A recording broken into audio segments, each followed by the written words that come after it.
Tema Livre Podcast. Senhoras e senhores, começando o nosso Tema Livre Podcast de hoje, agradecendo desde já sua participação, sua presença aqui com a gente no nosso vídeo. Para esse bate-papo, claro, eu vou pedir, como sempre, deixa seu like, compartilha, manda para os amigos, espalha esse vídeo para a galera, para que a gente possa estar continuando o nosso projeto, trazendo mais pessoas e recebendo você aqui no nosso canal do YouTube. Vai lá também no Instagram, Tema Livre Podcast, segue o nosso Instagram, porque a gente posta os vídeos, os bastidores, as resenhas. Tamo junto, tá certo? Hoje recebendo a fonoaudióloga Nayara Aguiar. Seja bem-vinda, obrigado. Obrigada, gente. Boa noite. Tô ansiosa com a entrevista de hoje. Fiquei sabendo que você estava ansiosa. Eu tô ansiosa com a entrevista de hoje. Por que mesmo? Pra que ansiosa? Porque assim, conversar pra muita gente, por mais que a gente é fonoaudióloga, mas conversar com muita gente é... Querendo ou não, um certo nervosismo. Bebendo uma água, tomando um café...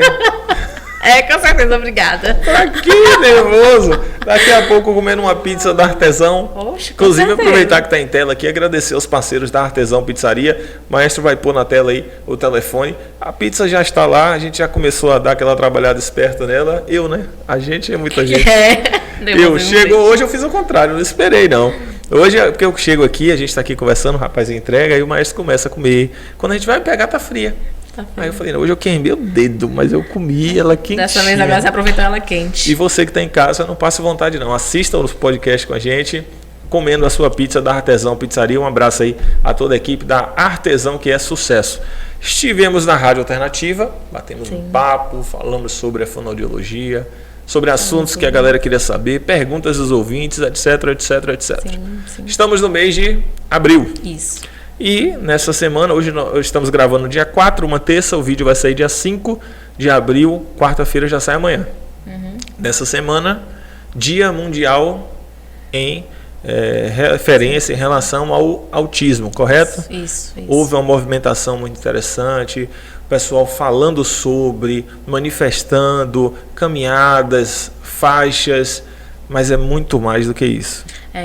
Na verdade, a gente que já faz o acompanhamento maior, né, com as terapias e intervenções necessárias, a gente sempre tem esse ponto inicial de conscientizar. Na verdade, as organizadoras desse evento que teve aqui em Brumado no domingo, no dia 2, que foi uma caminhada em prol do autismo, as mães Marília e Eliana, elas são mães de crianças autistas, então mais do que nunca elas estão aí à frente dessa caminhada, à frente dessa busca de conhecimento, de informação para passar para os pais dos autistas também, para a população no geral, né? De conscientização mais em relação à inclusão desses pacientes, né? Dessas crianças autistas, em relação à sociedade, em relação aos direitos que eles preservam, que eles prezam tanto para que sejam concretizados, né? Porque uma coisa é os direitos serem colocados em lei, outra coisa é o direito ser colocado em prática, né? Nas intervenções, na sociedade, né? No âmbito escolar. Então tudo isso é necessário, foi muito lindo, inclusive, tá? De parabéns às meninas que organizaram a caminhada, os eventos, que à tarde, inclusive, eu fiquei sabendo. Eu não pude ir, mas eu fiquei sabendo que teve uma tarde de oficinas para as crianças autistas, com o intuito de trazer a socialização ao que elas tinham pregado durante o dia todo, né? Durante essa caminhada, é o que a gente sempre faz no dia a dia, para que eles possam se sentir acolhidos, não só... Eu sempre falo, né? Não só as crianças autistas, mas também aos familiares, que é super importante, né? As mães, aos pais que passam por isso, que percorrem esse caminho de mão dadas com a gente. Então, assim, é muito importante que a população fique em alerta, que a população possa nos ajudar e auxiliar e crescer cada vez mais essa busca de conhecimento, de autocuidado, de saber lidar com o autista. A Eliana, você mencionou, foi convidada pela gente, vai estar aqui ainda esse mês para a gente conversar sobre.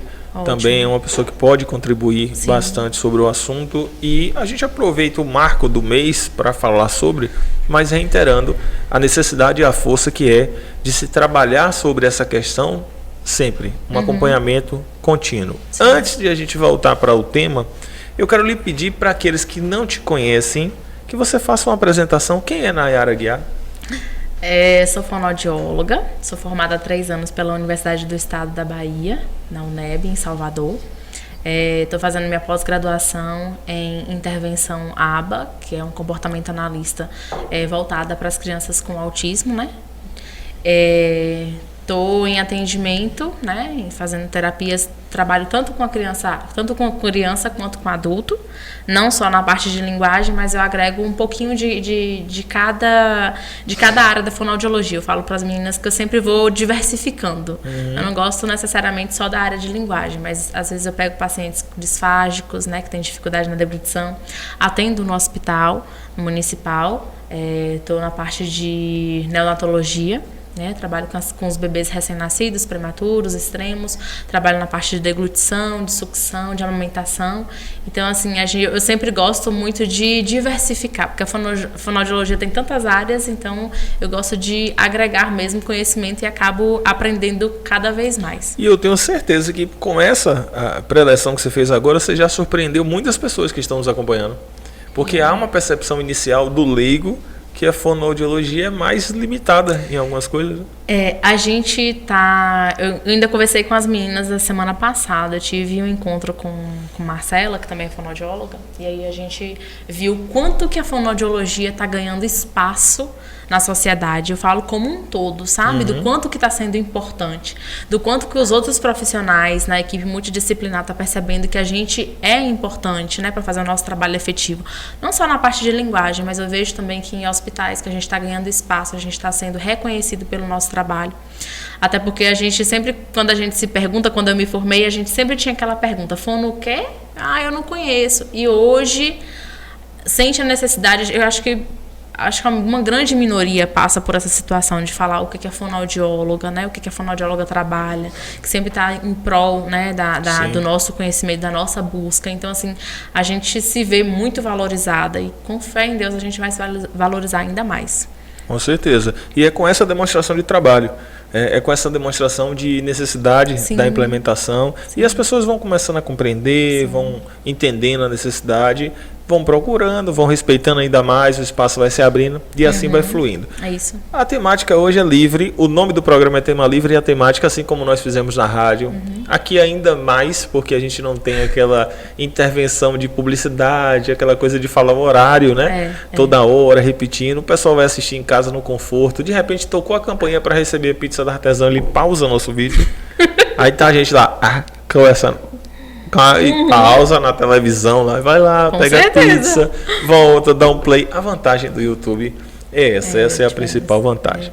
Então, quando a gente traz para cá, a gente tem condição de explicar alguns assuntos, principalmente hoje falando também sobre essa questão do autismo, de maneira mais detalhada, porque é uma oportunidade para quem está em casa ir aprendendo, entendendo, não só as pessoas que têm, né, filho autista, mas as pessoas que estão, de modo geral, querendo às vezes entender o que está acontecendo. Em off aqui eu te perguntei, falei, por que esse crescimento, por que esse número tão grande hoje de crianças com autismo?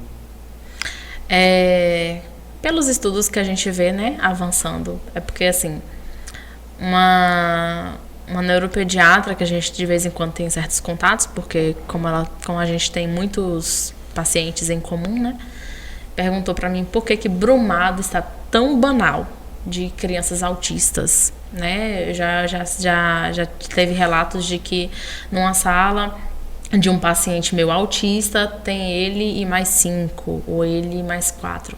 Então, assim, a única prevalência que a gente fala que é mais forte é justamente questão de genética, né? A gente não tem uma comorbidade específica para a gente designar o porquê do tamanho, do tanto de crianças que estão crescendo em relação ao autismo, né?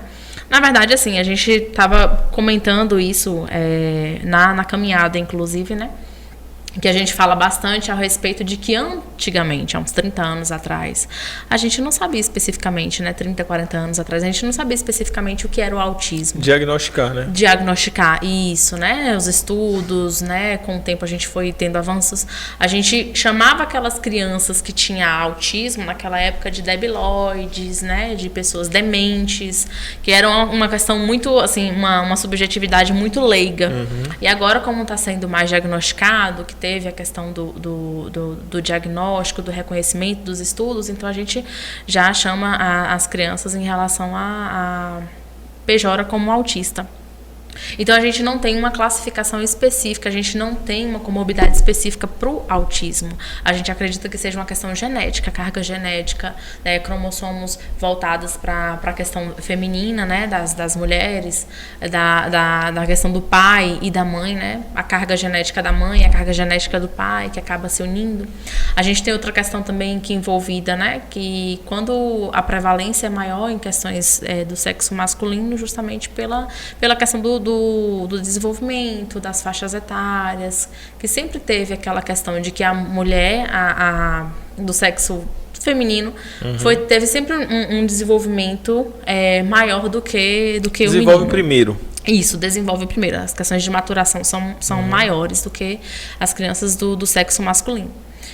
E também tem aquelas questões voltadas, né? Quando uma família tem uma criança do sexo masculino sendo diagnosticada com autismo, a probabilidade do segundo filho é de 21-27% para que tenha a carga genética também autista. Não é assim, a gente não fala todos, mas a gente fica sempre em questão de alerta. Sim. Os marcos do desenvolvimento, né? Não só da fala, mas também como da questão cognitiva, lexical, a questão de coordenação motora, coordenação fina. Então, a gente tem todo um olhar maior quando a criança, né, o primeiro filho, é diagnosticado com autismo. Então, a gente fica em alerta justamente para esses marcos do desenvolvimento serem atrasados. Os 2 pontos iniciais que eu gostaria de saber e conversar contigo. Primeiro deles, a negação, que é muito comum dos pais quando percebem que há algum tipo de alteração. E o segundo, já vou perguntar para eu não esquecer, até porque o leigo aqui sou eu, então me perdoem se eu fugir de alguma palavra específica, não é com o intuito de outra coisa que não seja de acertar. A criança, às vezes, está ali, 6 meses, 1 ano, 1 ano e meio, não há percepção nenhuma de que haja algum tipo de alteração. É possível que a criança ela tenha identificado essa... Seria uma condição? O autista é uma condição? Está correto falar dessa maneira? Identificado a criança com o autismo a partir de 1 ano e meio. Tá. É possível? Assim, a gente tem alguns sinais, a gente não fala características, eu gosto sempre de colocar, nós gostamos sempre de colocar sinais, né? Antes de tudo, o autismo ela não é considerado uma doença, ela é um transtorno, tá? Do neurodesenvolvimento, então a gente nunca pode colocar o autismo como taxado, o autismo como doença, que na maioria das vezes eu vejo alguns pediatras, inclusive já vi em páginas de Instagram falando que é doença e na verdade é um transtorno, né, que é um acometimento neurológico. Então, assim, a partir dos 3 meses, 6 meses, a gente faz sempre umas comparações, a gente não deixa de não comparar, porque a gente observa os marcos do desenvolvimento, né? Então, a gente vê 6 meses, 1 ano, 1 ano e meio, 2, então a gente vê quais são os marcos que são importantes para aquela faixa etária. Uma das coisas que a gente sempre pejora, principalmente até os 6 meses, é em questão da amamentação.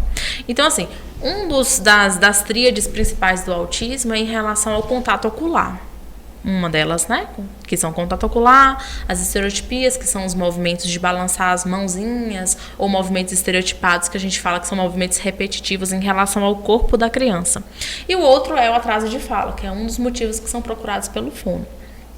Então, assim, vamos para o contato ocular. Então, assim, daqui aos os 6 meses, o importante é que a criança tenha a amamentação, né? Exclusiva, o contato entre a mamãe e o bebê no seio materno. Então, sempre quando a gente amamenta, a gente sempre olha para o bebê, a gente sempre olha para a criança. E a criança também retribui com o olhar. Quando a gente vê que esse olhar é vago ou que não ou é inexistente, então a gente já pode começar a ter um alerta aí. Quando ele começa a partir de 1 ano, ele já começa a ter pequenas vocalizações, que a gente fala lalação, que é em relação ao mamã, papá, que começa a surgir a partir de 1 ano, 1 ano e 2 meses. Quando isso não é acontecido, quando isso não é acometido, então a gente já pode ficar com uma pulguinha atrás da orelha. E por último, são quando eles começam a serem muito eufóricos, porque quando a gente fala em estereotipia, movimento repetitivo, é o jeito que a criança autista tem de se correlacionar, deles se demonstrarem a alegria ou a frustração de alguma forma. A gente não grita quando a gente está feliz, então é o jeitinho que a criança autista tem. Então, quando ele começa a apresentar essas questões, então é um dos pontos que a gente começa também a ficar em alerta. Então, sempre quando... Eu já vi crianças de 1 ano e 8 meses que a mãe procura, na maior parte das vezes, o atraso de fala, porque faz comparação com a outra criança, ou com o vizinho, ou com o primo. E não necessariamente uma vai ter a mesma circunstância que a outra. Isso. Pode ter a mesma condição, mas não ter ali o mesmo fator que predispõe aquela questão. E a gente sempre fala, né? A gente que tem... Eu atendo hoje 56 pacientes. 28 são autistas. Então, é uma como é que fala? Uma porcentagem muito grande, é praticamente quase a metade, 50%, né? Então, assim, é bem complicado em relação a isso. E se você perceber, todos são diferentes. Todos têm uma particularidade deles mesmos, entendeu? Que são voltados, ou seja, pelo âmbito do comportamental, ou seja, pela questão emocional, ou seja, pela questão que é desenvolvida no intelectual. Então, assim, nenhum autista é igual ao outro. E a gente vê isso em clínica, a gente vê isso conversando com os pais, dialogando com a família. Então, assim, é uma situação que a gente precisa ter mais, ser mais aberto, né, para que a gente possa mostrar para a população em relação a isso, que nem você falou mesmo, essa aceitação. Sim. Eu não consigo, eu falo para as mães dos meus pacientes direto, eu não consigo nem imaginar a questão, né, de quando a gente tem quando a gente está grávida, a gente sempre imagina o melhor para os nossos filhos, né? A gente sempre imagina o melhor que eles podem fazer, adultos ou crescidos, a gente sempre espera o melhor para eles. E quando as mães aceitam, quando as mães têm esse diagnóstico, acho que eu não consigo nem imaginar a situação, sabe? Porque é uma aceitação, é uma questão de luto que é muito assim envolvida, que é muito comprometida, que a gente precisa realmente pensar e se colocar no lugar do outro. Ninguém quer, né? Mas assim, a gente tentar acalentar, acolher a mãe em relação a isso. Por isso que quanto mais precoce a gente for diagnosticar o autismo, melhor é, para que a gente possa desenvolver, né, traçar uma linha, um planejamento específico para que ele possa desenvolver. E quanto mais informações adequadas, pertinentes, profissionais, informações técnicas, melhor. Porque muito se fala. E imagine a pessoa diante de toda essa situação, essa angústia, essa preocupação, ser abastecida de informações que não são as informações adequadas. É mais complicado ainda, né? Inclusive, mês passado eu fiz uma reunião só do grupo de pais dos meus pacientes autistas. E eles me agradeceram muito porque é necessário. Uma coisa é você falar que você precisa de apoio, outra coisa é você se apoiar aos familiares, entendeu? Então eu gostei muito do que eu vi porque eles se ajudaram. Teve pais que relataram falando assim: meu filho passou por um neuropediatra e ele falou que ele não vai mudar muita coisa não, porque ele vai ficar por isso mesmo. Aí veio outro pai e falou bem assim: olha, você tem que correr atrás do que é certo pro seu filho, do que vai fazer ele crescer como pessoa, independente das respostas ou das negatividades que ele teve ao longo do caminho.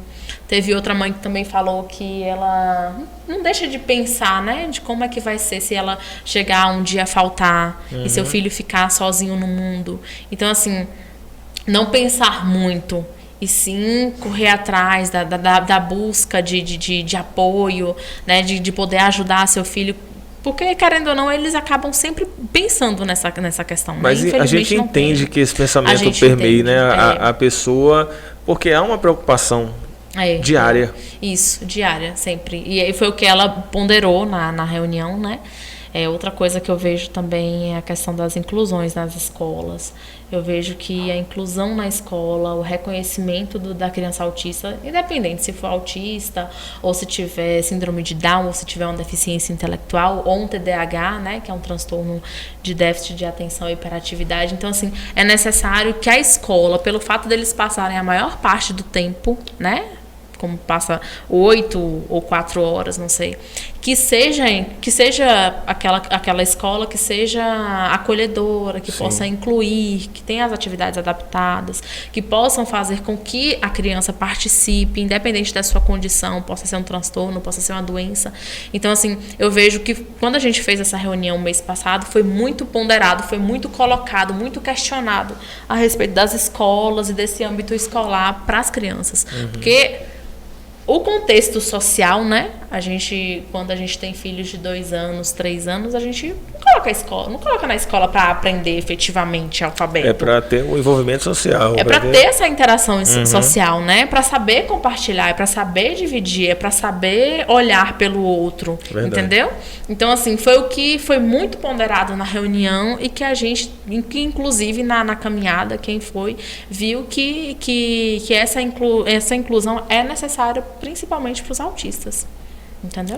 É importante, isso é fato. A gente fica, você está falando aí, tô pensando em tantas coisas aqui que não dá nem para formular uma pergunta, por isso que eu tô deixando. Pode falar, Jorge. Não, é porque a gente vai ouvindo, né, maestro? O maestro está atento ali também prestando atenção. Eu tô vendo que ele tá bem assim. É porque tem uma filhinha pequenininha, tá aí. Vendo. Pensou também. Mas a princesinha já tá tocando terror lá. Eu perguntei essa questão da idade, porque realmente tem alguns fatores que. Aí assim. Entra, principalmente para quem não é da área, a desinformação. Né? A desinformação no sentido de perceber um tipo de situação e fazer a comparação. Aí você tem lá uma criança com 2 anos e meio, 3 anos, que conversa quase nada. Aí você diz, será que isso é um problema? Pode ser, mas não necessariamente este ou aquele. Né? E as mães hoje também já acostumam. Eu falo as mães porque eu acredito que é a maioria que acaba estando próximo. Os pais, né? Pai e mãe, acabam procurando também por essa problemática de criança estar com 3 anos e aí, tipo, as coleguinhas já conversam pelos cotovelos e a criança ainda não fala nada. Jorge, é o que eu tenho mais recebido em clínica, as comparações.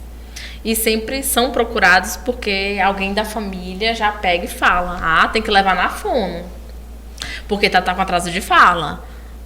Tem que levar na fono. E uma das coisas assim que eu vejo que é um dos maiores atrasos, independente de crianças autistas ou crianças que não têm nenhuma alteração, né, neurológica ou nenhuma doença, é em relação às telas de celular ou televisão. Então, não assim, é um problema neurológico, mas é um problema condicionado pelo ambiente. Condicionado pelo ambiente, que causa esse atraso. Caramba. E tem uma tendência aí de ser crescente, né? De ser crescente, né? Pelo fato. Então, assim, eu sempre pondero. Eu nunca pego e faço uma questão voltada para negligenciar. Porque, querendo ou não, a gente sempre coloca os nossos filhos para seguir uma rotina. Eu falo lá, porque lá em casa é basicamente assim, né? Então, assim, eu sempre falo para as mães, né, que como a gente tem mães que não trabalham, que ficam em casa o dia todo, então, assim, elas precisam... Não trabalham fora, né? Quem em casa trabalha triplicado, né? Muito, é verdade, desculpa. Aí, então, assim, a gente sempre pondera, né? Pode deixar 1 hora, 1h30 na televisão ou no celular, mas, assim, alternando os horários, né? Para que a criança entenda a rotina, entenda que é necessário utilizar o celular, mas que também não precisa utilizar o celular para que possa aprender certos tipos de coisa, ou que não necessariamente possa ficar o tempo todo com o celular na mão. Então, assim, acima dos 2 anos a gente já pondera 2 horinhas mais ou menos, né? Mas sempre mesclando. Horinha. Como é que tá lá? Como é que tá lá com o celular, com o tablet, o pai cheio de equipamento eletrônico, mexendo lá? Você não coloca tá muito todo, não, né? Luiz não tem 2 anos ainda não, viu? Porque senão vai passar pela fome. Como é criança com menos de 2 anos? Vai dar agora na cara dele. Menos de 2 anos não pode não. Sabe o que é que eu percebo? Os pais estão tentando dar o alimento. Aí a criança tá ali agitada, aí o pai fala, toma, ou a mãe, entrega. Aí a criança parou, aí toma o alimento, empurra ali. Pronto, e a criança tá aqui, ó, abrindo a boca. Igual eu hoje almoçando, assistindo futebol. Tá lá. Fala. E tá lá. E aí o trem vai acontecendo, vai rendendo desse jeito. Vai lá, passa um tempinho, tome celular pra a mãe conseguir dar um banho não, né? Que eu acho que não dá não, mas enfim. Pra fazer alguma coisa, botar roupa. Segura aqui que eu vou botar o sapato. Vai. Quando procura o profissional faz, tem que tirar a tela. Tem que tirar. E aí? E aí, E a confusão. alguns tiram, outros têm dificuldade para retirada. Então, assim, não são todos os pais que aderem, não. A grande maioria, mas sempre tem um ou outro que não consegue de jeito nenhum tirar, né? Ou diminuir. Eu sempre peço para que diminua, na verdade. Eu nunca peço para tirar 100%, eu peço para que diminua. Porque a gente também, como a gente é mãe, a gente sabe também das necessidades. É como eu te falei, né? A rotina é necessária para que eles entendam que o celular é importante, mas em certos momentos, não todos. Mas eu gostei do que você me lembrou a respeito da questão de dificuldade alimentar. Tá ingerindo alguma coisa que a criança basicamente não sabe nem o que está comendo. Então aí quando você vai ver, a criança tem a questão da seletividade alimentar, que está sendo muito aguçada, que é um dos acometimentos que também tem, um dos sinais que também são recorrentes no autismo, ou a dificuldade, né, em comer verduras, frutas, carnes. Essa dificuldade aí, ela tem uma questão mais do exemplo do que da rotina, do que de alguma outra questão? Pode ser também envolvida. Pode Porque ser também imagine, a questão do meio. se está na mesa, disponível, e todo mundo cria o hábito, é evidente que é mais saboroso algo que tem uma gordurazinha, então é mais saboroso, é mais agradável para o paladar. Mas a gente sabe que precisa condicionar aquilo que faz bem, principalmente para as crianças em fase de formação, etc. Quando o pai não come, a mãe não come, quer que a criança coma como? Verdade. Com certeza. Mas não, porque meu filho não come fruta. E você come? Não, eu tomo só a cerveja. Isso mesmo, porque a gente tem uma diferença muito grande entre dificuldade alimentar e seletividade alimentar. A dificuldade é justamente essa que é imposta ao meio, né? Então, assim, se os pais não colocam isso em prática, os pais não fazem essa limitação em casa de sempre... A gente sempre fala das 5 etapas do comer, né? Então, assim, desde o toque, desde o brincar com a comida, com a criança, né? Desde cheirar, do provar, até ela comer, passa por uma série de processos. Então, assim, se você não colocar a poça, se você não colocar próxima dela, se ela não poder brincar com a comida, se ela não ver essa diferente textura, consistência, os sabores, então como é que ela vai experimentar algo, né? Como é que ela vai ter? Me lembro quando criança, minha mãe fazia o bolinho, feijão com farinha. Isso é por isso que até hoje eu sou viciado. Pode ter qualquer coisa. Se tiver feijão com farinha, pra mim já me resolve. Mas ela fazia um bolinho? Fazia o bolinho com a mão aqui, ó. Amassava. Vai chegar a botar fritar alguma coisa assim? Não, feijão com farinha, com aquela carninha desfiadinha. E botava na mesa, aqui comigo, conversando. E meu irmão tem 11 anos de diferença. Então eu, 5, 6, eu sempre só, né? Ainda o filho único. E ela colocava e aí brincava. Aí, tipo, conversava. Não sei o que. Quando ela... Aí, tipo, ela virava, eu pegava um, né? Aí ela falava, o que foi que pegou? Aí ficava aquela brincadeira, né? O gato comeu, passou aqui, passou ali, passou... Nessa brincadeira era um prato de feijão. No prato de feijão. É como você falou, era o envolver, o brincar, né? O perceber a situação. Acho que falta um pouco isso. A correria do dia a dia mudou pra caramba. As pessoas não estão disponíveis mais para dar aquela atenção. Eu confesso que eu tenho um medo danado nesse aspecto de tempo. Eu ontem entrei em casa às 6h40, liguei a luz, coloquei a ração do cachorro, 7 horas eu estava em sala de aula dando aula. Em 20 minutos eu entrei, dei comida ao cachorro, liguei a luz, passei na padaria, tomei um pouquinho de café e entrei para dar aula. E com um filho em casa. Acho que você vai ter que mudar sua rotina. Ou senão a tia Lara de novo na porta. Aquele menino lá do podcast falando mal dos outros, aí, bem feio. Estou fazendo ponderações de que, principalmente ponderação de quem ainda não tem, né? Eu acho que você está tirando umas dúvidas comigo. Eu estou fazendo minha consulta. Faça a sua também, ó. Mande nos comentários aí também, tá certo? Mas eu faço, Você acha que quando eu levo ali na rádio, que eu tô perguntando uma coisa ou outra, me vem uma situação, eu falo, acho que eu vou perguntar. Vai perguntar, foi por isso que você fez, né? Eu vou fazendo ali a consulta. Mas é uma preocupação de quem já é pai, quem tem o filho, quem quer ter, tem essa preocupação quanto à criação, quanto a uma série de fatores. A Fono, ela não trabalha sozinha. Há um envolvimento técnico profissional de outras áreas também, né? Sim, com certeza. A gente precisa trabalhar em conjunto, na verdade, né? Tem toda uma equipe multidisciplinar. Na maioria das vezes, a equipe é mais formada, assim, por neuropsicólogas, pela Fono, pela psicóloga infantil, que é importante, né? Pela terapeuta ocupacional. Para quem não sabe, terapeuta ocupacional, ela trabalha justamente com as questões sensoriais, né, envolvidas a questão tátil, o brincar também, né? Mas envolvidas com outras texturas, para que ela possa ter uma seguração maior em relação a alcançar mais respostas significativas durante a terapia. Tem a psicopedagoga, que elas trabalham justamente em conjunto com o âmbito escolar, né, para que possa desenvolver as fases silábicas, pré-silábicas de alfabetização para a criança, né, se caso alguma delas tiver dificuldade. Inclusive, eu estava comentando com uma amiga minha, Camila, que ela é psicopedagoga, que o transtorno de déficit de atenção e hiperatividade também cresce nas salas de aula. Camila, o que é o sobrenome dela? Ela é Camila Viana. Ela é psicopedagoga. Eu acho que eu sei quem é. Eu até sigo no Instagram também. Isso. Já tinha observado o trabalho dela. Eu sigo todo mundo no Instagram para chamar vocês aqui. Com certeza. Quando adicionar lá, Tema Livre Podcast, segue a gente volta. Porque senão Isso. fica ruim de eu ver vocês, para trazer vocês depois. É verdade. E aí a gente tem comentado também, né? Porque assim,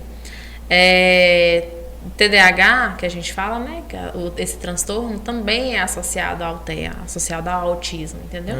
Então, não necessariamente a criança tem a TEA, não necessariamente a criança que tem a TEA, né? Tenha TDAH. Mas na maioria das vezes, né? Quase 80% desses casos TDAH ou TDAH? É transtorno de déficit de atenção e hiperatividade. TDAH. Isso. Aí nesses Fala casos rápido, né? Fica fala TDAH. rápido. Aí nesse caso ela estava comentando comigo, né, a respeito desse transtorno também em salas de aula, que a gente já descobre aí com a criança a partir dos 8, dos 9 anos, que tem uma certa dificuldade, principalmente na parte de alfabetização. Então, assim, que é o que precisa também ser... Mas qual é a principal característica, ou se é que tem, né? Alguma para chamar a atenção? O pai, Sinal. a mãe está acompanhando a gente, algum sinal que percebe se falar que precisa observar isso? Uma das primeiras coisas é justamente a hiperatividade da criança, né? De não sentar, de não ter atenção em fazer certos tipos de atividade. Ou quando vê a atividade que que tenha muita dificuldade para ela, ou que ela não consiga fazer, ela acaba se dispersando. Tem outras coisas que a gente coloca também, né? Que a gente pondera também. Quando crianças que são diagnosticadas já com TDAH, a gente já pede para uma série de instruções, orientações para os professores, né? Então, qualquer coisa que ela tenha por perto, ela acaba se dispersando. Digamos que um passarinho, sei lá, acabe soprando do lado de fora da sala. Então já tirou a atenção. E para voltar de onde se parou é um pouquinho mais complicado. Às vezes essas crianças são associadas à dislexia. Não sei se você já percebeu, crianças que começam a ver as letras ao contrário, né? Ou acabam vendo as letras embaralhadas, então tem todo um processo aí envolvido. Então a gente já faz essas orientações para que elas não percam essa atenção, né? E a hiperatividade causa isso, a hiperatividade de... Como é que você vai prestar atenção sendo que você está a todo momento em movimento, né? Então, às vezes não. Tem as terapias que são propriamente ditas para esse transtorno. Tem as terapias que a gente fala que são as intervenções e tem as terapias medicamentosas, que também são importantes. E que os pais sempre pejoram. Por que eu vou dopar o meu filho? Só que não é significativamente de dopar. Tá passando por um profissional, então ele sabe mais ou menos a dosagem necessária, né? Sim. Então, assim, não é dopar, é para que ele tenha mais atenção em realizar isso. Então, como é que ele vai aprender, sendo que ele está com déficit de atenção lá em cima, sendo que a hiperatividade dele ele não para, ele se movimenta a todo momento. Então, tinha colega de faculdade que tomava aquele... Falou o nome não, né? Falou o nome não, mas é um da música de Thierry famosa aí, uma Rita da música aí famosa. Né? E o pessoal tomava aquilo ali para fazer umas prova de exame da ordem. Então, misericórdia, o pessoal já tomava... Eu falei, caramba, é esquisito, né? Acho que era uma mistura de ansiedade com tudo. E o pessoal, porque fica mais focado. Porque eu falei, ó, eu vou manter a estrutura que eu gosto de fazer. O que é que eu faço? Eu tomo um cafezinho. Ele nem viu lá, nem tá risando. Toma um cafezinho antes. Chega, queimou a boca essa daqui. Toma um cafezinho antes e vou fazer minha prova. Ai, meu Deus. Agora o pessoal tem uma uma ideia de automedicação aí, fulano toma, falou que é bom, e já foi, aí bagunça. Quando é criança ainda tem mais esse cuidado, né? De procurar o profissional, fica mais receoso. Agora o adulto é mais complicado. Eu estou flutuando nos assuntos aqui que estão ocorrendo. Quem está assistindo aqui deve estar arretado porque eu não perguntei mais sobre o autismo. Calma, eu volto lá. Ela fala alguma coisa que eu não perguntei, a gente vai e a gente volta. É muita coisa. Porque é um tema que, assim, você está falando, eu lembrei aqui. Por exemplo, um adulto que está conversando e aí ele está ali falando, pronto, parou de falar. Quando você começa a falar, a pessoa ou ela sai ou ela muda de... Aí você fala, peraí, que eu não consigo interpretar. Pode ser uma Mas isso é uma situação da fase adulta que a pessoa descobriu à frente, que ela ficou assim, passou a ter essas situações, ou são outras? O que é isso? Eu não sei nem perguntar o que é, de tão... Na verdade, pode ser relacionado a um transtorno, né? Que nem o TDAH que eu falei agora. Ou pode ser justamente a questão do estresse diário, né? A gente tem a questão também do Covid, né? Que tem muita gente que fala, mas o Covid tem perda de memória, desatenção e tal. Na maioria dos casos acontece também, né? Mas eu acredito que seja, né? Também por conta das questões envolvidas do meio, né? Do dia a dia. De você trabalhar tanto e não ter atenção para fazer, para conversar, ou ficar se disperso, a questão do estresse também que acaba acontecendo, né, durante o trabalho. Então, assim, é uma série de fatores que a gente não sabe determinar especificamente o quê. Hoje a gente vive naquela ideia do multifoco, né? A gente parece que a gente tem que estar fazendo várias coisas ao mesmo tempo. Precisa estar fazendo várias coisas ao mesmo tempo. E outra coisa também, né? Acaba sendo prejudicial em algum momento, né? Celular também acaba, infelizmente, as telas acabam diminuindo esse contato de conversa, né? De entrosamento, né? Eu te falei há pouco que minha sala lá embaixo é junto com meu irmão. Meu irmão tem 26, eu tenho 37, faço 38 agora em julho. Eu já estou me sentindo sentindo a necessidade de separar a minha sala da dele. Porque ele está fazendo a petição, respondendo o cliente e conversando comigo. Eu já estou ficando velho já, não estou conseguindo mais assimilar. Eu já estou fazendo, eu faço, peraí. Aí eu olho. É o que? Ele pergunta, responde, aí eu volto. Aí quando eu estou fazendo, ele faz, não sei o que eu falei. Se você perguntar, eu não vou. Aí ele, tá bom, peraí. Ele tá num fluxo. Nossa, jovem. Ele consegue fazer 3 coisas ao mesmo tempo. 3 é com facilidade. É mesmo. E eu já tô fazendo uma com algum esforço. Eu falei, meu Deus, essa parte aqui é... E aí eu falei, eu vou botar uma parede de vidro aqui que eu não quero conversar com você durante o dia. Aí se você vê qual dos dois trabalham mais, assim, qual dos dois tem um gasto maior de neurônios, falar assim logo, né? Sei, não, eu tô achando que eu tô gastando mais. Você falou do Covid aí, o pessoal queixou que teve perda de memória, teve e tal. Aí eu falei, né, um colega meu falou isso. Eu falei, rapaz, eu contraí Covid, já tinha tomado as 3 doses, e em 15 dias eu escrevi um livro. Como assim perda de memória? Ele fez, você já lançou o livro? Eu falei, ainda não. Ele falou, tá vendo? Esqueceu. E realmente o livro chegou de hoje, que estava lá embaixo. Peguei 200 cópias, não marquei a data do lançamento. Miserável, tá certo. Escrevi o livro e esqueci. Não esqueci, não, que eu não consegui. É porque eu não tô conseguindo fazer mais de uma coisa ao mesmo tempo. Mentira, eu faço. É porque eu já faço muitas coisas ao mesmo tempo. Mas você tá escrevendo o livro? Terminei já. Terminou? Terminei. É sobre reflexão, autoconhecimento. É um livro voltado mais até para público jovem. E como eu dou aula, eu sou professor em faculdade, curso de Direito, dou aula em curso preparatório. Eu quero trabalhar ele em palestras, né? Em treinamentos. Oportunamente eu vou enviar o convite lá para você comparecer no lançamento. Tá vendo? Não posso esquecer da data. Obrigada. Mas tá vendo como é que você tá fazendo muita coisa aí ao mesmo tempo e não tá conseguindo assimilar? Eu acho que eu tô fazendo tanta coisa ao mesmo tempo. Que tô vendo, até livro. Nem lembrando que eu tô fazendo. Tô fazendo podcast. Já é tão automático isso aqui que eu nem digo, eu faço também. Não, é só sair, subir, já fazer e a gente para nossa rotina. Se você parar para analisar a rotina da gente hoje, as pessoas de modo geral, é muita coisa que a gente faz. E na verdade, eu falo para as meninas sempre, eu preciso fazer uma terapia, um psicólogo. Porque, na verdade, todo mundo precisa. Antes a psicóloga era taxada como de doido, né? Falar assim. Em frente ao meu escritório tem uma psicóloga.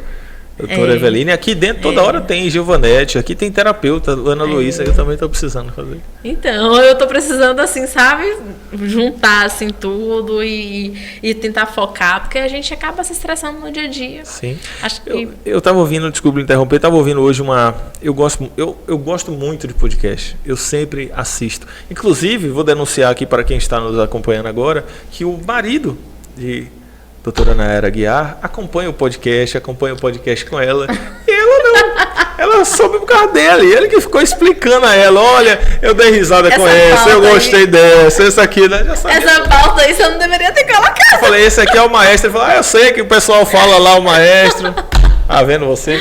Eu assisto. Mas é justamente por eu fazer tanta coisa que acaba... Vai dar tempo. Na hora de... É porque Brumado é tudo perto. E assim, a gente sai de casa... E olha que eu moro no Santa Teresa, que é no Maria de Lourdes, no final. Já é um longe, teoricamente. Dá tempo de... Aí eu venho devagarzinho, economizando gasolina, que já é uma vantagem, para conseguir ouvir mais tempo do podcast que eu gosto. Porque se você está na capital, você coloca ali o trânsito, tal. Inclusive você que pega trânsito, internet é para os 4 cantos. Então você que está pegando o trânsito, coloca no celular, põe lá no podcast, no carro, e vai assistindo, vai ouvindo, vai só acompanhando a resenha, né? Coloquei e ouvi o seguinte: a nossa geração, ela cuida de muito mais pessoas, ela cuida de outra geração. A nossa geração hoje, ela cuida dos filhos, para quem tem, muitas vezes cuida dos pais. Porque hoje, quem não tem uma estrutura já edificada, consolidada por outros fatores, viver de aposentadoria não dá. Você cuida no sentido de preocupação. Obviamente, gente, não são todos uma pena, deveriam todos cuidar. A gente cuida dos pais, cuida dos filhos e às vezes cuida até dos netos. E tem muito mais atribuições a fazer durante o dia. As gerações anteriores tinham aquele cuidado imediato e menos coisas para fazer. Isso influencia na longevidade, nos problemas de saúde mental e tantas outras coisas que acontecem. Porque hoje em dia é assim? Porque hoje em dia a gente vive uma situação totalmente diferente. A gente está aqui hoje conversando, são 8 horas e 12 minutos. Eu não durmo menos do que 1 hora da manhã. Mas não tem nem como, não consigo. Fazendo o quê? Se eu não tiver nada para fazer, eu não consigo.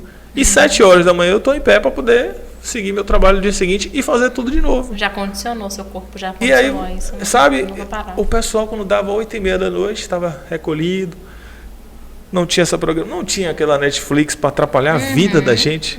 Eu tô assistindo Netflix agora. Instagram? Tô chegando em casa para almoçar, não tô assistindo mais o esporte, tô assistindo um pedaço da série, que aí você já fica lembrando da série. E fala, aí quando eu chegar em casa antes da academia, dá para eu assistir aqui mais um pedacinho. Então a rotina mudou muito, né? E quer ver quando a gente tem filho, então. Quando a gente tem filho, meu Deus do céu, aí, oh, meu Deus, tem tempo que eu não assisto uma série, um filme para colocar em dia. Não consegue assistir? Não consigo assistir. A equipe lá não permite. Aí assim, chega de noite, eu só quero deitar na minha caminha, né? Você já tá nessa fase, Maestro, também? Mais ou menos? Bem que falam assim, olha, eu nunca acreditei. Aí a esposa dele vai falar, estamos. Aí você vê que ele falou, mais ou menos. Quem tá sofrendo é você, Amanda. Tá vendo? Ô, Jorge, eu nunca acreditei até você passar pela situação. Não fala não, me desanima não, eu tô querendo ser pai. Dos 30, você já não é mais aquela pessoa de antes de aguentar um porre, de beber, de ir pra festa. Realmente, a gente acha que é resenha das redes sociais, mas é verdade. Te falar a verdade. Minha filha, eu fiz lá em casa, vou contar um segredo pra vocês. Nós fizemos, né, eu e a esposa, um quarto, não tá pronto não. Em cima, batemos a laje, preparamos, tal, fizemos a reforma da casa toda e deixamos esse quarto, né, sem acesso, lá em cima, no fundo. E eu disse a ela, eu falei, no dia que tiver um neném, que ele começar a crescer, ou ela começar a crescer, você tá vendo isso aqui? Eu vou montar um estúdio. Televisão, brinquedo, o que quiser. Quer ouvir? Bota lá, bota tudo acústico, isolo o som. Pra quê? E faz, pronto, põe alto aí agora. Pronto, porque ninguém aguenta aquele trem dentro de casa não, aquele negócio das galinhas pintadinhas de não sei das... Como é que aguenta aquele negócio lá? Eu vou ficar maluco. Você vai queimar sua língua. Muito provavelmente. Você vai queimar sua língua. Ainda vai aparecer um vídeo meu no Instagram língua. Dançando galinha pintadinha. Pois é, se vestindo. Muito provavelmente. E quer ver quando você tiver menina. Eu tenho vontade de ter menina. Aí eu que tenho vai ser vontade. complicado, viu? Você vai aderir tudo. Ah, tem nada não. A gente grava uns vídeos aqui dançando aqui mais. Aí você bota lá em sua casa, passou, eu boto a minha. Logo vai ter animador de festa e horrores. Tem Zezinho que já faz o trabalho de animação. Teve aqui com a gente também, muita gente boa. Ele é ótimo. Essas questões, elas são do dia a dia, fazem parte da rotina, são saudáveis, é importante. Quando, a gente falou aqui de tempo, quando não tem tempo, quando alega não ter tempo, e de fato às vezes não tem, né? Pela condição de necessidade de trabalho, uma série de fatores, isso atrapalha, é um dos fatores que atrapalha também a formação da criança, né? Na verdade, assim, os pais não estão tendo tempo com as crianças, né? Essa questão que a gente fala sempre de estímulo. Então, assim, tem muitos pais que falam bem assim, mas 30 minutos, 40, 50 é muito pouco. Mas a gente está ali, né? Nós profissionais estamos para orientar, a gente está para ali, para mostrar Você o fala caminho. do atendimento. Em relação ao atendimento. Sim. A gente está ali para orientar, para mostrar o caminho, é esse aqui, a gente tem que fazer isso aqui. E é os pais que dão esse estímulo em casa, porque eles passam a maior parte do tempo com os filhos. Então, assim, se a gente não trabalhar, acho que a maior rede de apoio é o profissional e a família. Sim. Então, assim, se os pais não trabalharem em conjunto com a gente, esses estímulos, esse desenvolvimento, essa evolução não vai aparecer. Então é o que eu sempre falo para os pais, né, que eles precisam estar com a gente, caminhando de mão dadas, para que a gente possa evoluir ainda mais. A gente só faz mostrar o caminho para que eles possam andar com as próprias pernas sozinhos, entendeu? Que é necessário. Não, hoje, e aí a gente vem para uma discussão também de geração, os pais costumam terceirizar a educação à escola, costumam terceirizar a criação a outras pessoas, aí tudo quer terceirizar. Tem coisa que não tem como terceirizar. Ou você assume a responsa, ou você traz para si essa questão e assume essa parceria aí quando se tem algum tipo de problema para ser enfrentado, ou então não tem que... Eu tenho sempre conversado ultimamente com algumas professoras de escolas, né, tanto pública como particular, justamente a respeito sobre isso, dessa independência que a criança começa a ter na escola. Até mesmo assim, a criança está relativamente gripada, com coriza no nariz, e a mãe ter que ir lá e limpar o nariz do bebê. Do bebê não, da criança, né? De 3, 4 anos. Então, assim, a gente pensa, 2 anos, 2 anos e meio, 3, ele já tem que ter uma certa independência para fazer as necessidades básicas que a gente fala, né? De se limpar, de você demonstrações. falou de necessidade básica, aí tem criança que não está fazendo o básico do básico com mais idade, é complicado. Pois é, então por isso que é procurado a escola, para que ele possa aprender essas relações sociais básicas, né? Essas necessidades, a independência da criança em prol de certas atitudes do dia a dia, delas mesmas, entendeu? Desse cuidado básico, desse autocuidado básico. Não tô falando, não tô generalizando tudo, mas grande parte. Mas você não acha também que tem uma ideia aí que passa por uma tentativa de superproteção dos pais?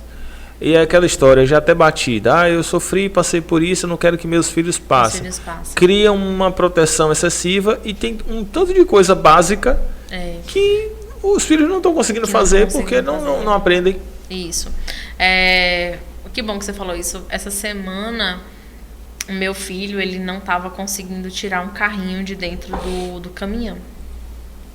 E aí ele já, tipo assim, ele se frustrou fácil por não conseguir tirar o carrinho.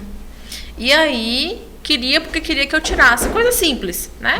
Só puxar, virar o carrinho de lado e tentar encaixar e puxar. Então, assim, ele se frustrou fácil porque ele não estava conseguindo. Ele achou que ele não ia conseguir e já chamou a mamãe para fazer aquele serviço para ele, né? Fazer por ele.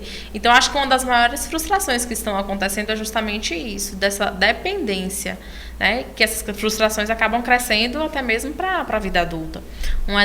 Outro exemplo, na verdade, né? Eu sempre brinco com os meus pacientes a gente sempre brinca de atividades lúdicas, por exemplo, dominó, xadrez, atividades de competitividade. Só que eu não deixo ganhar. De vez em quando eu deixo. Mas é necessário eles entenderem também que a outra pessoa também ganha. Então, não necessariamente só a criança precisa ganhar. Então, você está entendendo esses certos conceitos que a gente precisa colocar isso para as crianças, e a gente precisa fomentar isso para as crianças para não crescer uma criança frustrada, não achar que que possa tudo está à disposição dela. Tudo né? está à disposição, isso. De ter que se lidar com as situações, tipo assim, de fazer por ela e fazer pra ela, entendeu? Isso aqui é uma coisa que eu acho, pra você ver, esse exemplo do carrinho aí é uma coisa bem simples e que tem um fundamento embutido nele, né? Isso. Essa frustração, esse fazer por si só, a criança ela vai se alimentar. Você está em casa, você está no final de semana, no momento de lazer, claro, não é tão pequenininho, mas tem uma certa idade ali que já consegue pegar o garfinho, uma coisa e tentar cortar. Isso. Deixa sujar a mesa.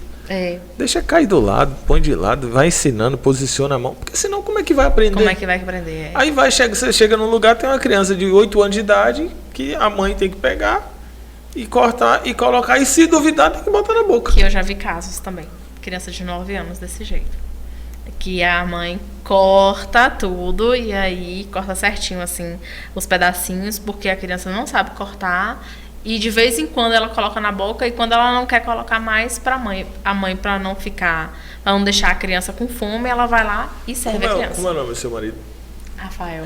Rafael, você tá perto de minha idade? Eu tô com 38, vou fazer 38. Tá perto, não tá? Você levantava da mesa e deixava comida no prato? Mas não tinha quem fizesse.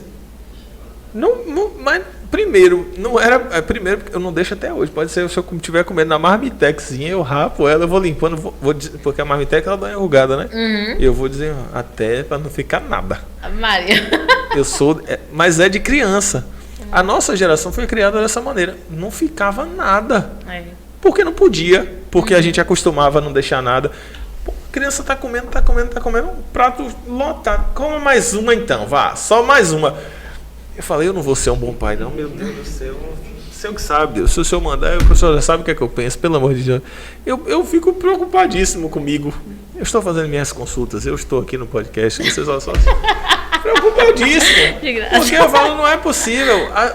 Não é normal. Não é. Fale pra mim que não é normal. Não é normal. Obrigado. Então eu não Não acontece, né?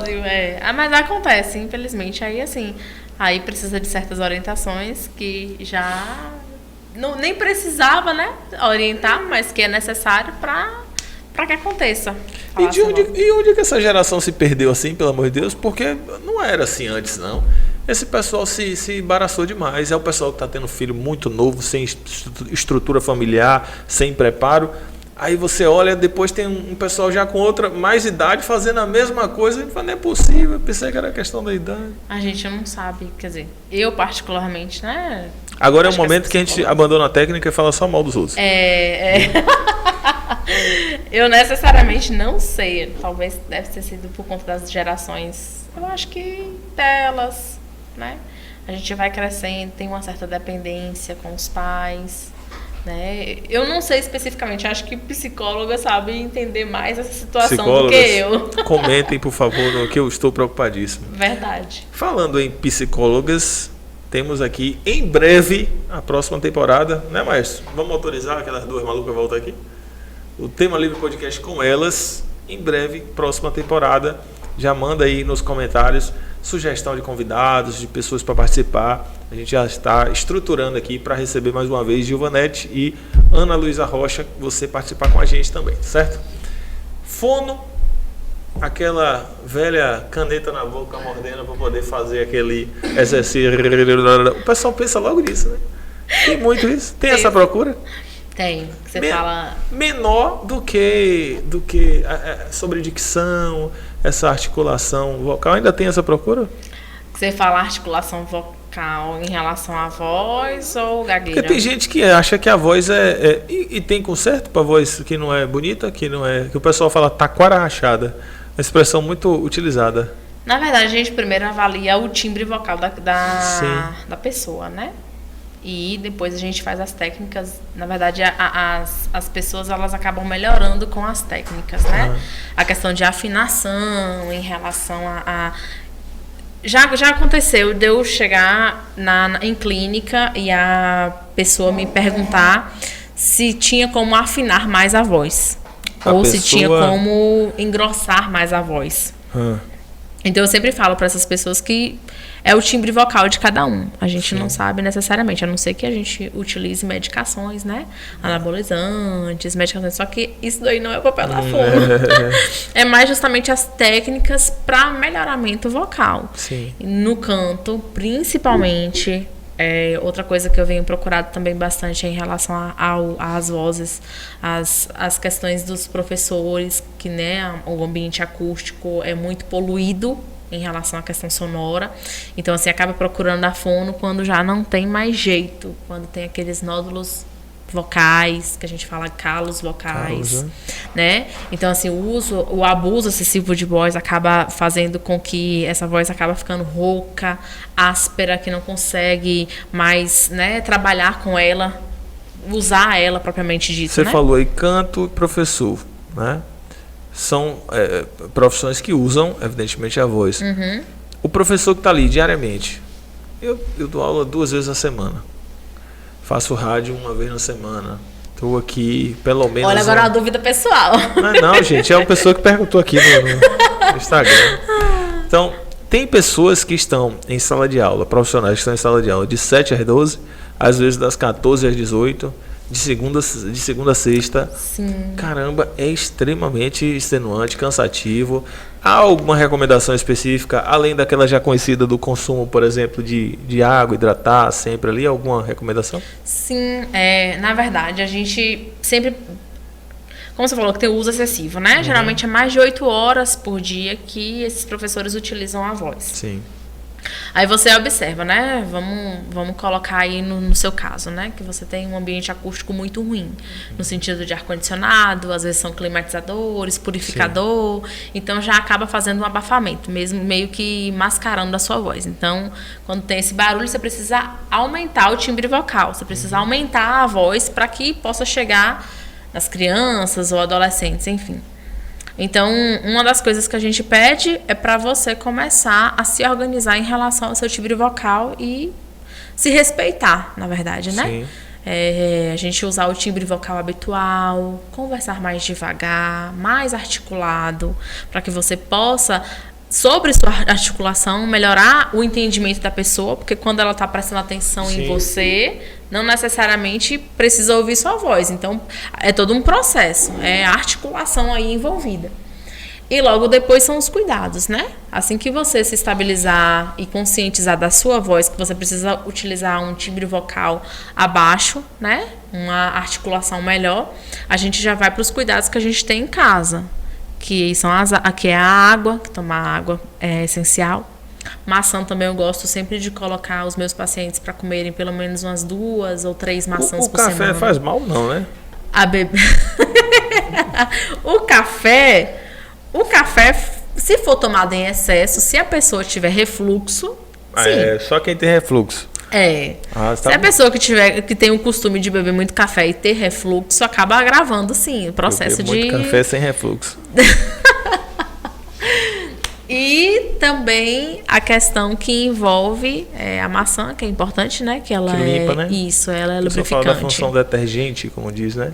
Porque ela é uma questão de antioxidante, então ela ajuda também nesse trato vocal. Tipo assim, antes de uma aula, professor, antes aqui do podcast, comer uma maçã tal ajuda para o uso ou seria depois? Outra coisa também, não necessariamente a maçã seria, porque se fosse assim, você teria que comer maçã todos os dias. Uma coisa que eu sempre peço para que os profissionais, né, cantores e professores, é em relação do soro fisiológico e de nebulização. Aí sim é que ela consegue ter uma maior hidratação. E os exercícios que são passados pela fono para que você possa melhorar ainda mais, né? Pode ser aquela que você falou, já ajuda, porque é vibração de prega vocal, então ajuda nessa questão do trato, melhora mais. Se o professor ou o cantor tiver... Ele é cantor também, né? Ele também, ele é tecladista, mas ele canta também. Então, assim, se ele tiver, né, a questão dos calos aí, já ajuda bastante os exercícios associados à nebulização. Então, assim, a nebulização antes e depois é muito bom para que você não possa ficar com rouquidão na voz, para que você não possa deixar a voz ainda mais áspera. Quem chega às 6h40 e 7 horas está na sala, dificilmente consegue fazer nebulização. Mas era no finalzinho do dia. Depois, né? Depois. Antes de dormir. Seria maravilhoso. Vou colocar do lado da cama. E algumas técnicas, pode ser manipulação, né? Massagem, fazer esse sonzinho do brrr. Mesmo depois? Depois, sim. Porque aí você vai dormir com a voz mais relaxada. No outro dia pela manhã, pelo fato de que a gente já tem uma condição, né, humana, de todos os dias pela manhã a gente acordar com um timbre vocal mais alterado, né, porque a gente tava em processo de vigília do sono, então a gente pode fazer antes, né, nem que você acorda assim uns 20 minutinhos antes e você possa fazer, e na hora que for dormir também, para pelo menos manter as pregas vocais hidratadas. Legal. Eu percebo, por exemplo, como faço, mas não sou profissional, inclusive por não fazer, me enquadro numa situação de amador. Quando eu saio da rádio, 11 horas da manhã, eu percebo que minha voz está tinindo, está no jeito. Tá ótimo. Mas 9h30 da manhã, oh meu Deus do céu. Sério que eu tô falando aqui? Manda um abraço. Desliga o microfone. Dá uma tordida aqui. Pra fulano. Horrível. Por quê? Porque eu não faço o exercício vocal, porque eu não faço aquele trabalho legal. Aí eu saio 11 horas, vou conversar com alguém na rua, eu tô com a voz legal. Falei, e aí, tô pontuando certinho, tal, a voz tá legal. Tá? Você chega, tem um prazer de ouvir, mas eu tenho que fazer. E muitas pessoas, né? Eu falo, a rádio eu faço uma vez na semana, mas o professor que está ali todos os dias e tantas outras profissões que usam, é bom fazer porque ao longo prazo geram problemas. De vez em quando... De vez em quando, eu e Rafael, meu marido, a gente assiste a Câmara de Vereadores conversando, né? Aí, um dos exemplos que eu acho, assim, excelente Eu vou respirar para não fazer esse comentário. Obrigado, senhor. O senhor tirou isso da minha mente. Vai, fica à vontade. Gente, não tem como não falar. Não tem como não falar. Na hora que eu ia falar, eu respirei. Eu falei, oi, obrigado. Não tem como não falar sobre a articulação de Beto Bonelli. Ah, não, o Beto é fantástico. O Beto é profissional de rádio. Então eu acho assim, que o que ele faz em relação à articulação, sim, ao treino de respiração na hora que ele emite, na hora que ele conversa, é fantástico. Você vê que não tem nenhuma trepidação em relação à voz. Sim, sim. Não tem nenhuma instabilidade. Você que é locutor de rádio, ele é um cara profissional. Ele tem uma voz bonita. Isso. E ele sabe fazer a colocação da impostação vocal, né? Isso, fazer a colocação. E é legal que quando você mencionou um ponto interessante, quando você sabe fazer essa impostação, essa ponderação, chama mais atenção. O assunto fica mais interessante. Isso, então assim, é o que eu observo, né? Na hora que ele está falando, eu observo bastante a sobrearticulação que ele coloca na hora de falar, né? Como eu te falei, né? Tem uma articulação mais precisa, falar mais devagar, mais abertamente, chama a atenção das pessoas. A questão da respiração também, talvez o momento que você falou aí pra mim que você acaba tossindo, talvez não foi o jeito que você colocou o timbre vocal, né? Talvez você não conseguiu assimilar a respiração, a dicção e sua voz. Então, assim, eu vejo que ele... É raro os momentos em que eu observo, quando estou assistindo, no caso, né? Que eu vejo que ele tem essa instabilidade vocal, que é importante para vocês. Eu fiz uma vez... O programa é de entrevistas, e uma vez... Volta e meia eu faço notícias, e uma vez eu falei, eu vou fazer musical. Porque o meu programa chama-se Tema Livre e eu posso ter essa liberdade.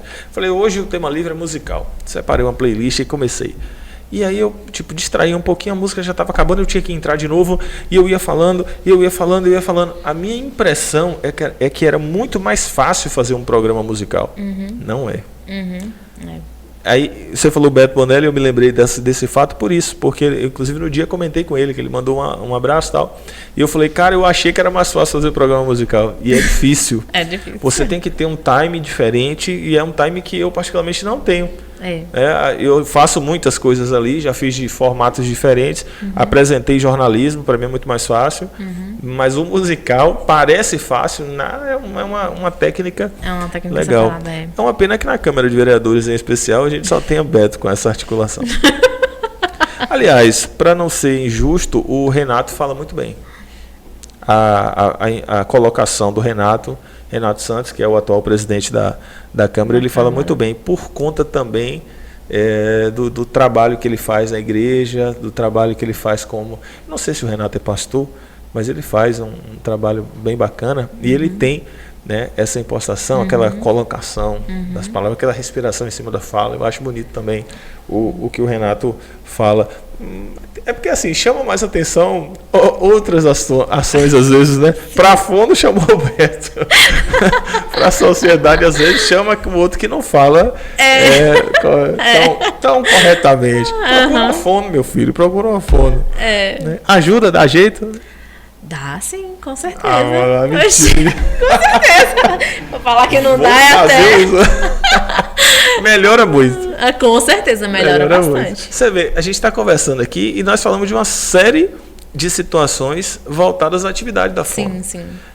Para quem está em casa, fala, caramba, é tanta coisa assim. E ainda tem outras que a gente não falou aqui hoje. Tem bastante outras coisas. Alguma de cabeça, fala assim, não falamos sobre tal coisa e é uma coisa que a gente faz. Outra coisa que a gente faz e que eu tenho visto que está tendo muita procura é em relação a pacientes que sofrem com pós-AVC, né? Então, assim, tem uma certa dificuldade, né? Sai do hospital com traqueostomizado, que a gente fala que é aquele buraquinho que faz... na traqueia, para que possa passar a ventilação, para que não tenha dificuldade de respirar na hora de comer, na hora de deglutir, né? Então eu venho que os casos estão aumentando aos poucos, estão aumentando casos de AVC e casos com pessoas com a disfagia. A gente fala que a dificuldade de deglutição, principalmente em acometimentos em idosos, em adultos. Então eu venho percebendo que essa procura está sendo muito maior. Não só no âmbito da dificuldade da deglutição, como também na parte da linguagem, né? Acaba tendo aqueles relapsos de memória, acaba tendo dificuldade na organização do discurso. Então a gente tem procurado bastante, tem sido procurada bastante justamente para a gente trabalhar em terapias mais domiciliares do que em clínica, porque a gente sabe que quando tem um paciente, né, com AVC, que é acamado, então tem uma certa dificuldade em buscar o profissional. Um trato específico, né?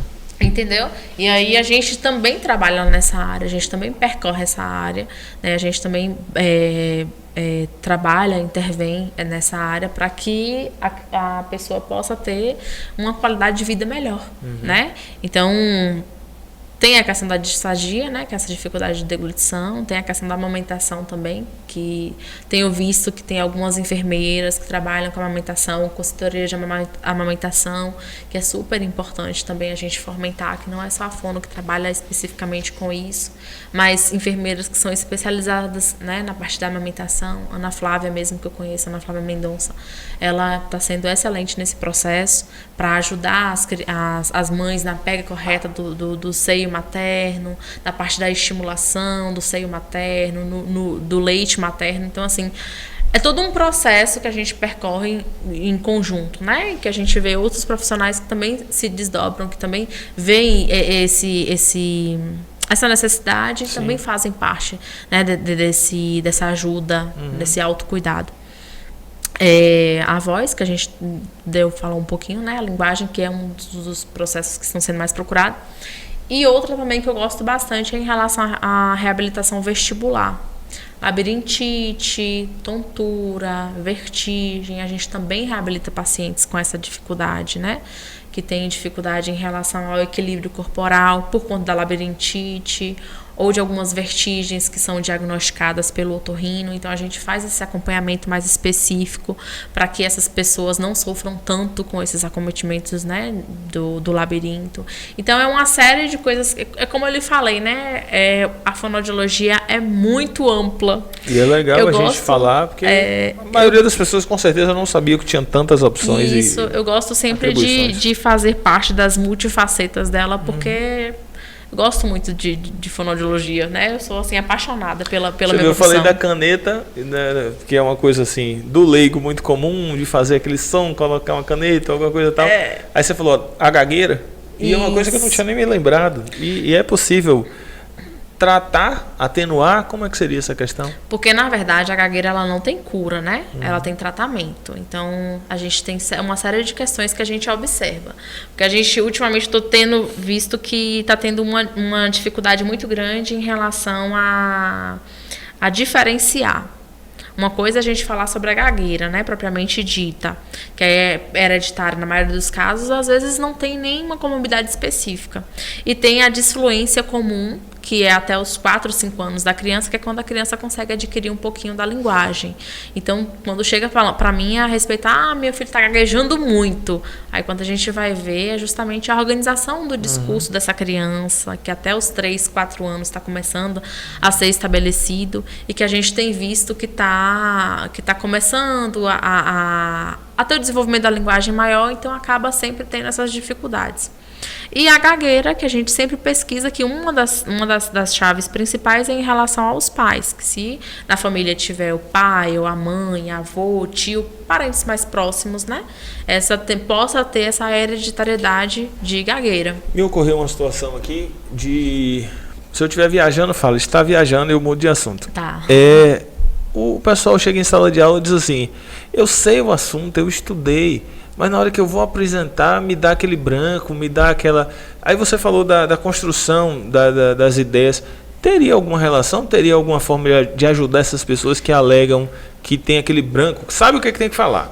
Eu sei o que eu tenho que falar. Estudei, mas na hora de falar eu esqueço. Ou não tem nada a ver com o que a gente está conversando? Na verdade, essa parte é parte voltada para as técnicas vocais. Não necessariamente a gagueira, e sim a oratória. A gente vai, assim, você já tá tão acostumado em relação a falar sobre, né? Sim. Podcast, trabalhar no rádio, que você não vê essa dificuldade tanto na parte da dicção, da oratória, porque você já é um assunto que você domina super bem. Sim. Não vejo você gaguejar muito a respeito de algum assunto específico que você não saiba. Sim. Então, eu tinha um professor meu que a gente aprendeu muito com ele em relação a isso. Então, assim, como é que você vai falar na frente um assunto que você decorou? Você precisa saber, você precisa entender, não é? Então, assim, as palavras vêm fluentemente porque você entende, você domina o assunto, né? Então, assim, não tem necessariamente que você decorar. Essa questão de copia e cola não existe. Então, assim, a gente tem que precisar ver... Claro, se for uma questão emocional, né? Eu não consigo lá na frente de jeito nenhum, não consigo cantar, eu não consigo apresentar lá na frente de jeito nenhum, porque é uma questão minha, uma questão emocional minha, que eu preciso lidar com essa situação. Mas quando a gente fala a respeito de dominar um assunto e tentar explicar lá na frente, essa questão de copia e cola, não dá certo. Então você precisa aprender um conteúdo que você saiba. Fazer igual Marcelo Rezende. Corta pra mim, maestro. Você, aluno, próxima vez que você falar deu branco, eu vou mandar esse vídeo do podcast para justificar o 0 que você vai tomar. É falta de estudo. Eles vão me matar. 0. Porque eu sei, mas me deu um branco. Segundo a profissional fonoaudióloga, você não sabe, né? Eu tô lascada. Você não estudou, bebê. Perdi seguidores. Perdi seguidores mas desse jeito. E um disfarce comum, né? Mas é fato, quando você é convidado para você falar sobre alguma coisa que você tem um domínio, é mais fácil, flui. Olha, eu vi você gaguejando quando você foi me perguntar tal coisa que você não sabia. Entendeu? E na verdade é muito por conta de a gente estar aqui, ó. Porque senão eu teria perguntado. Então. Mas eu teria falado alguma palavra que socialmente não era a melhor. Não era melhor. Com certeza. Porque aqui a gente tem a responsabilidade de fazer a colocação de uma maneira mais técnica e quando não técnica, não ofensiva. Não ofensiva. Principalmente em assuntos que são importantes, que são relevantes. E aí eu sei que é uma coisa que eu não consigo falar. Quer dizer, não consigo aspas. Eu tenho dificuldade pra caramba pra falar nome de medicamento. Medicamento? Não consigo falar nome de medicamento. Eu estou fazendo a apresentação do jornal. O que eu puder inventar para mudar o nome ali, eu dizer, olha, tomou esse medicamento aqui, que é um analgésico, e já vou embora. Eu não falo o nome. Porque eu falo e eu começo a cantar a palavra. Tenho extrema dificuldade. Mas é uma palavra que você não tem conhecimento, você não domina no seu vocabulário, né? Só sei falar nador, Benegrif. Agora, colocou o nome da fórmula, o nome da composição, eu tenho dificuldade de falar. Talvez por falta de contato, né? Com aquela leitura ali. Com Mas certeza. é interessante, legal isso. Mas alguma pergunta mais? Não anotou nenhuma? Você tava tão atento, botou um caderno do lado ali. Alguma coisa que eu esqueci de lhe perguntar, o que você gostaria de falar? Não, nada, só queria agradecer, né, por essa iniciativa. Eu acho importante justamente você ter colocado aí logo no início da nossa reunião a respeito de falar sobre o autismo, da conscientização, que é o que eu senti muito falta na nossa caminhada e nas nossas divulgações, né? Que o que a gente mais pondera, claro, é a população. Mas se os pais, os familiares não estiverem conosco, então de nada adianta. Então eu senti falta, né, dos familiares, de alguns pais, dos meus pacientes, para que estejam conosco, abraçando essa causa, impondo, buscando direitos, a inclusão, principalmente. Agradeço você também por sempre não esquecer de nós, fonoaudiólogas, né? Esquece não. A gente sempre está colocando isso, sempre está impondo isso, né? Às vezes a gente é procurada pela questão da linguagem, mas temos vários outros aspectos que eu falei para vocês aqui, não só eu, mas como as outras meninas, Marcela, Dalila. Hoje você, por exemplo, Nádia. me abasteceu de assuntos para as próximas entrevistas. Ótimo, Coisas que eu sei perfeito. que eu poderei perguntar daqui adiante. Ótimo, que já está já instruído, né? Ah, eu sei que vocês trabalham E as com minhas isso. orientações de voz, gente, quero ver só esse homem aí. Eu comprei um nebulizador e ó. Vou colocar um nebulizador aí em sala. casa. Então, assim, muito obrigada pelo espaço. Isso aqui é enriquecedor demais para a população, para quem ainda não conhece a gente, não conhece as causas que a gente abraça, né? Não conhece o que a gente faz. Então, assim, eu do fundo do coração agradeço muito. Eu que agradeço a sua vinda, já tive a satisfação de lhe receber na rádio aqui, Obrigada. agora no podcast, Obrigada. sempre esclarecedor. O material do YouTube é vantagem, que é um material que fica disponível, né, para que a gente mande para as pessoas. Você vai mandar para os seus pacientes, para os familiares, para todo mundo. E você que está acompanhando a gente, compartilha. Você vê que tem assunto técnico, a gente trata de maneira leve, a gente brinca, mas há uma informação profissional contida nesse vídeo, que é uma coisa que vale a pena você compartilhar. Às vezes o pessoal pega um vídeo de uma... É legal também, uma resenha, né? Uma bobagemzinha e compartilha. E aí tem um conteúdo que é importante, que é interessante e às vezes fica demorando de colocar para frente. Compartilha, manda pra galera. Muito obrigado a você. Eu que agradeço. Muito obrigada. Até a próxima. Beijo no coração de todos. Tchau, pessoal. Obrigada.